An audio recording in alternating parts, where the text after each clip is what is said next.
Maybe you want to dive in a little deeper on how you would approach an off season to build the physique in your earlier stage, how you did that, and what you would do differently with the knowledge you have now if you were going to do that, if you're approaching an off season, let's just say, to build muscle, to really focus on that, not necessarily a contest prep, right? Yeah.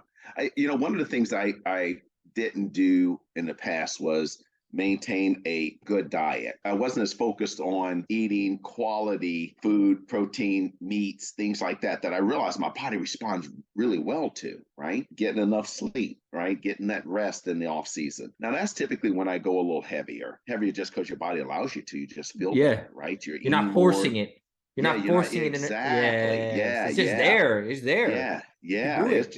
I know, man. And in anything, just try to limit your life of stress. So mindset, sleep, that, whatever you need to do. I'm a believer. I pray, I just have that time of just kind of really realizing what is important in life. And this is a part of it. It's not my life. So you have to look at things like that. And that alone will help you develop a healthy training regimen and add it as part of your life and not your life, because anything can happen all of a sudden. And if you put all your eggs into this, whatever, you realize, man, you know what I'm expecting to get back from it, you can't always get that return on it, right? So it has to fit in a proper perspective, mindset on that off season, which will lead into the competition season as well, right? But having that mindset, rest, maintain a good, healthy training regimen, but get in there and focus on that muscle group. That's the time when you really can focus on building, adding some size to those areas, whatever it might be, shoulders, back. Look at your physique objectively, right? And be honest with you, look at areas that, man, that's an area I've got to, in order for me to be competitive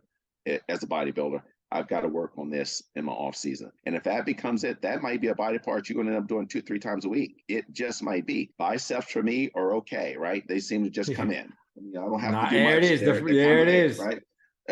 So I can go in and do it, but guess what? I can kind of go, man, you know what? I need to work this instead of biceps. I can do that, right? And I don't mean instead, I just throw those in with something else I'm doing, train how my body feels. You may feel like off season, I'm just going to take off a couple of days.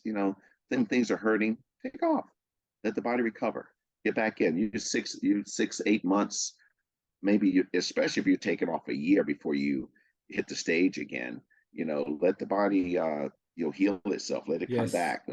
Training hard takes a lot of, it's a lot of wear and tear. Do you find that you can push a little bit more as far as intensity? Like, where does training close to failure or to failure, do you have to be more careful with that now, Marshall? I never trained to failure. Okay. Meaning that, well, that's untrue. So training to failure, I think, means different things to different people. If you say train to failure,